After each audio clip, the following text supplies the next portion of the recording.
Partai Demokrat memberikan pernyataan tegas menolak ambang batas 5% yang sebelumnya diajukan oleh PDIP dan Golkar. Deputi Bapilu DPP Partai Demokrat Kamhar Lakumani menyatakan bahwa ambang batas parlemen sebesar 4% belum perlu dinaikkan. Ia menyatakan hal yang mendesak untuk ditinjau kembali adalah presidential threshold atau ambang batas pencalonan presiden. Menurutnya, syarat mengusung capres-cawapres yang ideal ialah memiliki kursi DPR 4%, bukan 20%.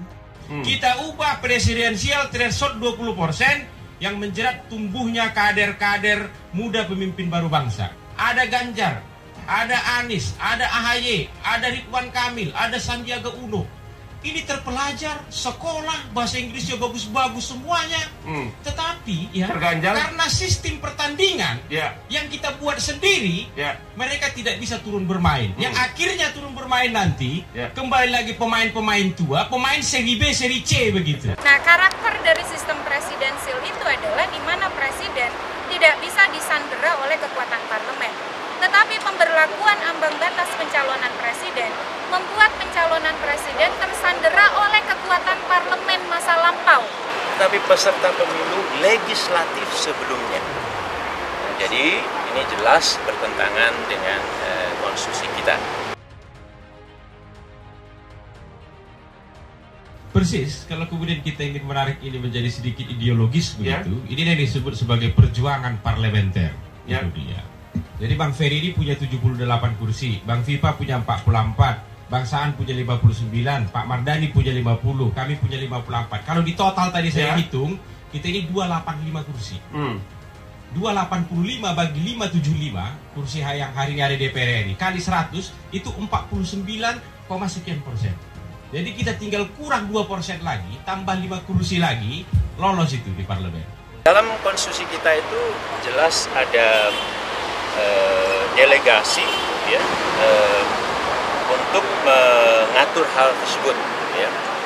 Jadi partai politik mana yang dibolehkan untuk mengajukan calon, baik sendiri atau bersama-sama, konstitusi hanya mengatakan adalah partai politik peserta pemilu. Tetapi kemudian pasal 222 ini mengatur partai politik selain tadi harus punya 20% kursi, 25% suara sah, tetapi peserta pemilu legislatif sebelumnya. Nah, jadi ini jelas bertentangan dengan konstitusi kita. Belum lagi kalau saya kemudian ingin membawa ini masuk sedikit ke terminologi hukumnya Karena soal PT 20% ini kan sudah beberapa kali diuji ke Mahkamah Konstitusi. Apa bunyi amar dari putusan MK? Itu. Kenapa kok mereka kemudian tidak berani mengutak-atik angka itu? MK mengatakan ini open legal policy. Jadi sepenuhnya ini kewenangan pembentuk undang-undang. Jadi kalau DPR-nya mau kalian hilangkan itu jadi 0%, mau kalian buat seperti pemilu 2004 hanya 3,5%, mau kalian buat jadi 20% atau bahkan 50% sekalipun, itu kembali ke DPR. Jadi kita ini partai-partai yang punya kursi di DPR. Melalui forum hot room ini, sehingga kemudian bisa ada novelty di sini, ada penemuan begitu loh.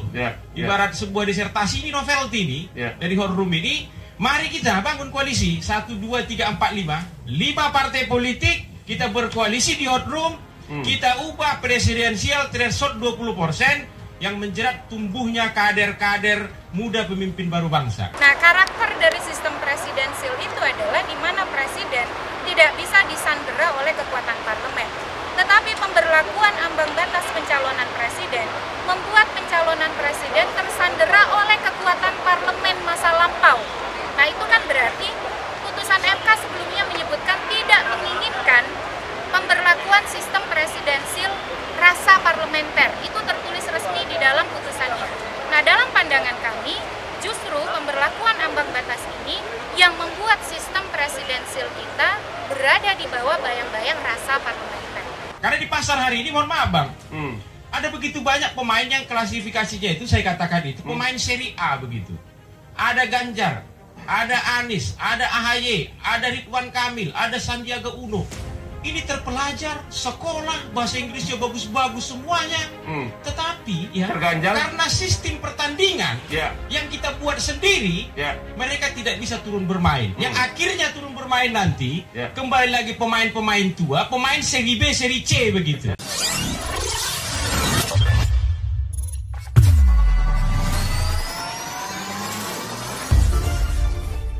Partai Demokrat dan Partai Keadilan Sejahtera (PKS) berbeda sikap dalam merespons usulan PDIP serta Golkar yang ingin ambang batas parlemen naik menjadi 5%.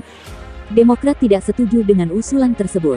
Sementara itu, PKS mengajak pihak-pihak yang mengusulkan ambang batas parlemen menjadi 5% untuk membahas revisi Undang-Undang Nomor 7 Tahun 2017. Deputi Bapilu DPP Partai Demokrat Kamhar Lakumani menyatakan bahwa ambang batas parlemen sebesar 4% belum perlu dinaikkan. Partai Demokrat berpandangan bahwa parliamentary threshold 4% yang ada saat ini masih relevan untuk digunakan, kata Kamhar. Ia menyatakan, hal yang mendesak untuk ditinjau kembali adalah presidential threshold atau ambang batas pencalonan presiden. Menurutnya, syarat mengusung capres-cawapres yang ideal ialah memiliki kursi DPR 4%, bukan 20%. Idealnya presidential threshold sama dengan besaran parliamentary threshold, agar seluruh partai politik yang telah mendapatkan mandat rakyat sebagai perwakilannya di parlemen memiliki hak untuk mengusung pasangan calon presiden dan wakil presiden. Sementara itu, Ketua DPP PKS, Mardani Alisera mengatakan usulan PDIP dan Golkar untuk meningkatkan ambang batas parlemen menjadi 5% perlu dilakukan lewat revisi Undang-Undang Pemilu. PKS mengusulkan ambang batas parlemen ditetapkan sebesar 5% dan ambang batas pencalonan presiden ditetapkan sebesar 10%. PKS memperjuangkan agar ada revisi Undang-Undang Pemilu. Parliamentary threshold 5% plus presidential threshold 10% termasuk usulan dari PKS. Jadi ayo kita revisi Undang-Undang Pemilu, kata anggota Komisi 2 DPR RI itu.